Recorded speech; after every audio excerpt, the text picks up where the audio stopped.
Hello दोस्तों, आप सभी का स्वागत है एक बार फिर से S to Guru Krishna channel पर। जी हाँ, ये मेरा सेकेंडरी चैनल है जिसके ऊपर मैं अलग अलग टॉपिक्स पर वीडियोस लाता रहता हूँ। तो आज 10 महाविद्या का दूसरा एपिसोड है जिसका नाम है माता तारा।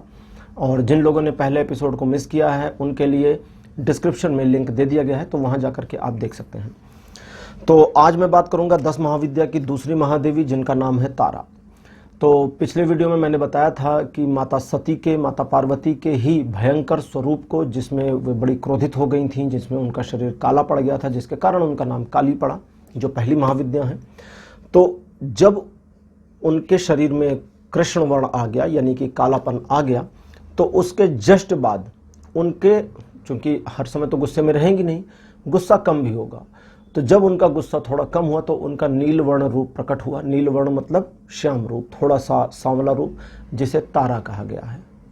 कुछ शास्त्रों में इनको ही नील सरस्वती कहा गया है क्योंकि ये वाक विद्या प्रदान करती हैं, बोलने में चतुराई देती हैं और वाणी का संयम और कुशलता देती हैं। मीन्स कम्युनिकेशन की देवी एक तरह से आप इनको समझ सकते हैं। तो इनकी उपासना करने से ये सब प्राप्त होता है। और काली अभय तो देती हैं लेकिन उग्र रूप है। उन्हीं के विपरीत तारा जो हैं ये भी अभय देती हैं लेकिन शांत स्वरूप हैं।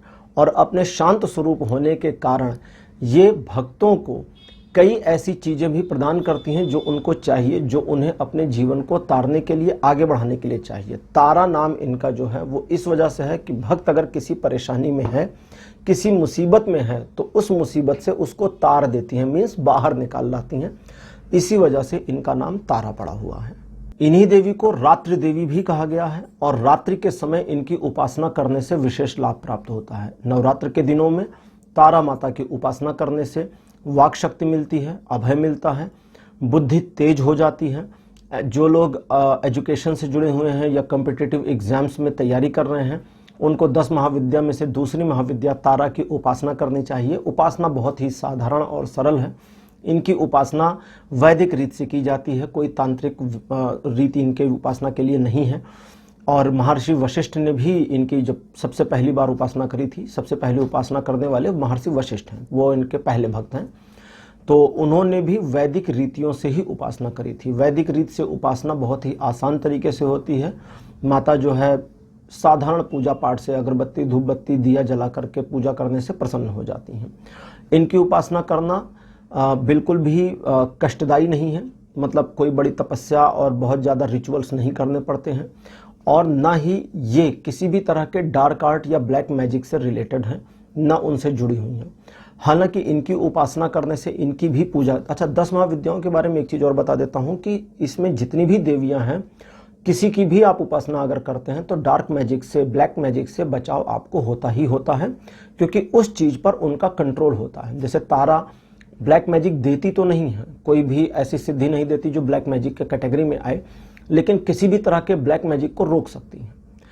और ब्लैक मैजिक देने वाली देवियां तो अलग हैं, जैसे एक तो काली ही हैं जो ब्लैक मैजिक की चीज़ों को प्रदान भी कर देती हैं लेकिन उसको भी कट करती हैं।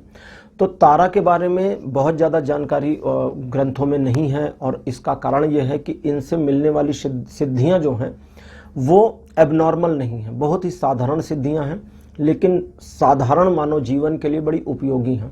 तांत्रिक जीवन के लिए या कुछ जिसको कहते हैं ना कि पैरानैचुरल चीज़ों के लिए थोड़ी सी अलग हैं, लेकिन साधारण मानव जीवन के लिए जो सिद्धियां, जो आशीर्वाद हमें चाहिए, वो सब हमें तारा से मिल जाता है। इनकी उपासना करने से मन में शांति रहती है, डिस्ट्रैक्शन कम हो जाता है, फोकस अच्छा हो जाता है, पढ़ाई लिखाई में मन लगता है। और अगर किसी को कम्युनिकेशन प्रॉब्लम आ रही है, जैसे कभी कभी कुछ लोग होते हैं जिनको हकलाने की समस्या आती है, तो वो सारी समस्याएं भी इनकी उपासना करने से समय के बीतने के साथ साथ दूर हो सकती हैं। इनकी उपासना अपने आप में बहुत ही साधारण का मतलब ऐसा नहीं ऑर्डिनरी, साधारण का मतलब सिंपल मानी गई है। अब सिंपल की मीनिंग भी साधारण ही होता है तो इनकी उपासना भी बहुत ही सिंपल वर्ड यूज़ करते हैं, सिंपल मानी गई है। और इनकी उपासना करने वाले साधक को कभी भी परेशानियों का सामना नहीं करना पड़ता, क्योंकि उसके जीवन में आने वाली सारी परेशानियां, सारी कठिनाइयां ये अपने आप ही हटाती चलती हैं, कट करती चलती हैं। इनके बारे में एक और चीज कही गई है कि इनका स्वरूप शांत तो भले है, लेकिन अगर अपने भक्त के ऊपर किसी प्रकार का विशेष संकट इन्होंने देखा तो उसकी रक्षा और सहायता के लिए ये कभी कभी उग्र रूप भी धारण कर लेती हैं। हयग्रीव नाम के राक्षस का वध करने का श्रेय भी इनको ही प्राप्त है, जिसके बाद भी कुछ ग्रंथों में लिखा गया है कि इनको तारा का नाम दिया गया था। तो ये दूसरी महाविद्या है। नवरात्र के दिनों में इनकी पूजा अर्चना करने से विशेष लाभ प्राप्त होता है, तो इनकी पूजा अर्चना आप भी कर सकते हैं। तो दोस्तों, आज के इस एपिसोड को यहीं पर मैं क्लोज करूंगा, जो दूसरी महाविद्या से रिलेटेड था। तीसरे एपिसोड में थोड़ा और विस्तार में जाएंगे, क्योंकि तीसरे एपिसोड में माता छिन्नमस्ता के बारे में चर्चा करेंगे और जानेंगे कि छिन्नमस्ता माता का क्या रहस्य है, क्या उनकी उपयोगिता है और हमारे जीवन पर उनका क्या प्रभाव पड़ सकता है और हमें उनसे क्या सीखना चाहिए। तो आज की वीडियो को यहीं क्लोज कर रहा हूँ। अगले वीडियो में आपसे फिर मुलाकात करूँगा। Bye bye.